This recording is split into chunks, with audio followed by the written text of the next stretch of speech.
இன்னும் பல வேலை வாய்ப்புக்கான விண்ணப்பங்கள் கோரப்பட்டிருக்கின்றன.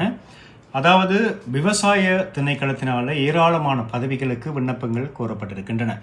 இலங்கை தொழில்நுட்ப சேவை SLTS தர 3 பதவிகள். வெற்றிடங்கள் விவரத்தை பார்த்தீங்கன்னு சொன்னால் மொத்தமாக 329 வெற்றிடங்கள் காத்திருக்கிறது. விவசாய போதகர் 257 பதவிகளும், ஆராய்ச்சி உதவியாளர் 70 பதவிகளும், மண் ஆய்வாளர் 2 பதவிகளுக்குமான மொத்தமாக 329 வெற்றிடங்கள். விண்ணப்பிக்க ஆரம்பமான திகதி ஆகஸ்ட் 10 முதல்.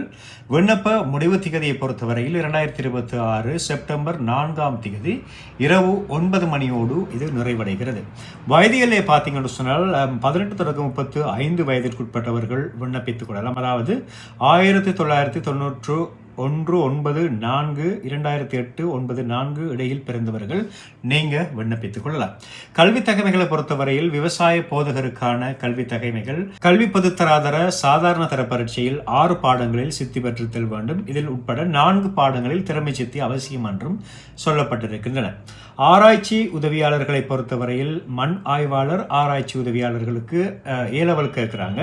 விவசாய போதகருக்கு ஓலவல் கேட்கிறாங்க. ஆராய்ச்சி உதவியாளர் கல்வி பொதுத்தராதர உயர்தர பரீட்சையில் விஞ்ஞானம் அல்லது தொழில்நுட்ப பிரிவில் 3 பாடங்களில் சித்தி பெற்றிருத்தல் வேண்டும் என்றும் சொல்லப்பட்டிருக்கின்றன. தொழில்முறை தகமைகளை பொறுத்தவரையில் கீழ் வருகின்றவற்றை நன்றாக அவதானித்துக் கொள்ளுங்கள். தொழில்முறை தகமைகளை பார்த்தீங்கன்னு சொன்னால் 2 வருட விவசாய டிப்ளோமா இன் அக்ரிகல்ச்சர் அல்லது NVQ மற்றும் லெவல் 6 தகைமை கேட்டிருக்கின்றார்கள். அல்லது TVEC அங்கீகரித்த சமமான தொழில்நுட்ப தகைமைகள் கேட்டிருக்கின்றார்கள். சம்பளம் மற்றும் பரீட்சையை பொறுத்தவரையில் சம்பளத்தை பார்த்தீங்கன்னு சொன்னால் 52,250 ரூபாய் தொடக்கம் 1,40,000 ரூபாய் நீங்கள் எடுத்துக்கொள்ளலாம்.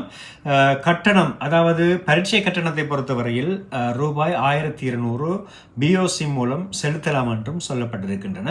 மேலதிகமான விவரங்களை நீங்கள் அறிந்து கொள்ள வேண்டும் என்று சொன்னால் www.donuts.lk ஊடாக ஆன்லைன் மூலமாக மாத்திரமே இந்த வேலைக்காக நீங்கள் விண்ணப்பித்துக் கொள்ளலாம்.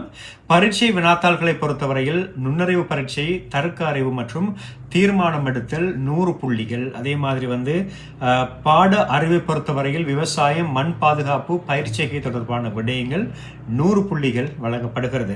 ஏனைய நிபந்தனைகளை பொறுத்தவரையில் இலங்கை பிரஜையாக இருத்தல் வேண்டும். மதகுருமார்கள் விண்ணப்பிக்க முடியாது என்று சொல்லப்பட்டிருக்கின்றன. அரசு ஊழியர்கள் திணைக்கள தலைவரோடாக விண்ணப்பிக்க வேண்டும் என்றும் சொல்லப்பட்டிருக்கிறது. மேலதிகமான விடயங்கள் இந்த வேலைவாய்ப்பு சம்பந்தமாக அறிவித்தல்களை பெற வேண்டும் என்று சொன்னால் அவர்களுடைய அந்த அபிஷியல் வெப்சைட் நான் தந்திருக்கிறேன், மேலேயும் லிங்க் கொடுக்கிறேன். அதனூடாகவும் மேலதிகமான விடயங்களை பார்த்துக் கொள்ளுங்க. நன்றி.